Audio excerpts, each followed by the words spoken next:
সেই ছোট্ট ছেলে যেটা নাকি পড়াশোনা করেছে ম্যাপেল লিফে এবং স্কলারশিপে পড়েছে, আমাদের বেতন দিতে হয়নি। সেই ছেলেটা ও লেভেল এ লেভেলে অনেক ভালো রেজাল্ট করেছে, ওয়ার্ল্ড হাইস্ট মার্ক পেয়েছে 600-তে 600, এসিসিএ পড়েছে এবং সিএ হয়েছে। তো এত কিছু পড়ে ছেলেটার ডিরেকশন আসতে চায়।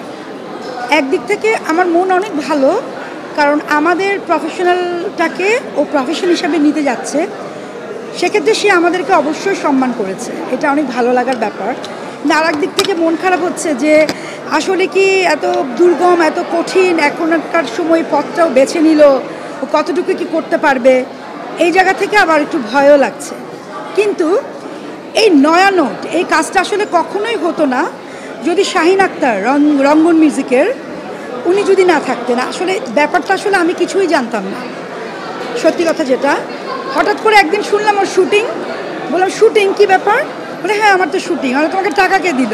বলে মামি, মানে শাহিন আক্তারকে সে মামি ডাকে, মানে রঙ্গন মিউজিক থেকে সে এই কাজটা করতে পেরেছে। এই জন্য আমি অবশ্যই জামাল ভাই এবং শাহিন আক্তারকে অনেক অনেক ধন্যবাদ। আর শুটিংয়ে যেদিন গেল সেটা খুবই মজার ব্যাপার। আমি বললাম আমি কি একটু যাবো না? বললেন না না না, এখন তো অনেক ক্যামেরা, অনেক কিছু, সবাই তো ছবি তুলে দিয়ে দিবে, বলবে যে তুমি করে দিয়েছো, তোমার যাওয়ারই দরকার নাই। তা আমি বললাম যে আমি তো একটা নারকেল ভাঙবো, তুমি রাস্তায় দাঁড়িয়ে নারকেলটা ভেঙে চলে যেও। তো ওই ভিডিও ফুটেজটা আছে যে আমি একদমই রাস্তার বসে নারকেলটা ভেঙেছি।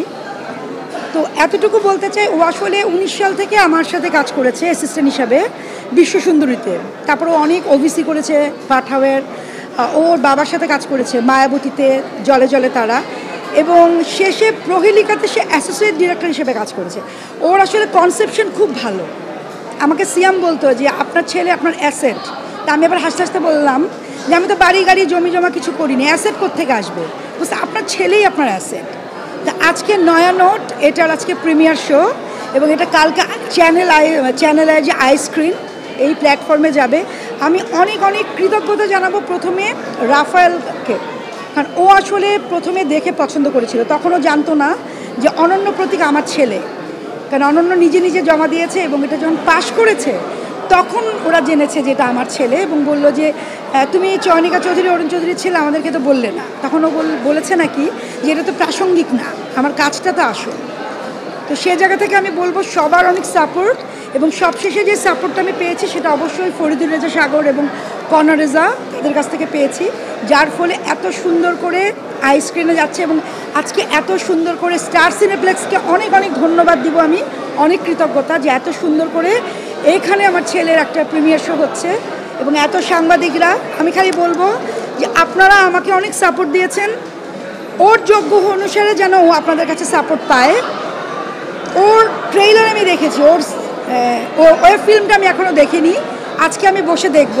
তো ট্রেইলারটা দেখে মনে হয়েছে যে আমি ওর ধারে কাছেও না, ও আমার অনেক ঊর্ধ্বে, মানে এটা আমার দেখে মনে হয়েছে। আপনারা সবাই ওর সাথে থাকবেন, সাপোর্ট দেবেন। এবং আমি যারা অভিনয় করে এবং যারা এখন তো ইউটিউব আছে, অনেক কিছু আছে, চ্যানেল আছে, আমি সবাইকে অনুরোধ করব যে ওর গল্প ভালো, ও অনেক পরিশ্রমী, ও অনেস্ট, ও একটা ভালো ছেলে, মেধাবী ছেলে, আপনারা ওকে যোগ্য হিসেবে কাজ করতে দিয়েন, আমি এতটুকুই বলবো। নয় নোটেল আমি কিছু দেখি নেই, এজন্য কিছু বলতে পারছি না, শুধু ট্রেইলারটা দেখেছি। তো ট্রেইলারটা দেখে মনে হয়েছে যে ভালো কিছু হবে। একটাই কথা, আমি গর্বিত, আমার ছেলে ছবিটা বানিয়েছে। আমি এখনও দেখি নাই, শুটিংয়ে যাওয়া তো দূরের কথা, এখনও দেখি নাই। আশা করি সবাই দেখলে ভালো লাগবে।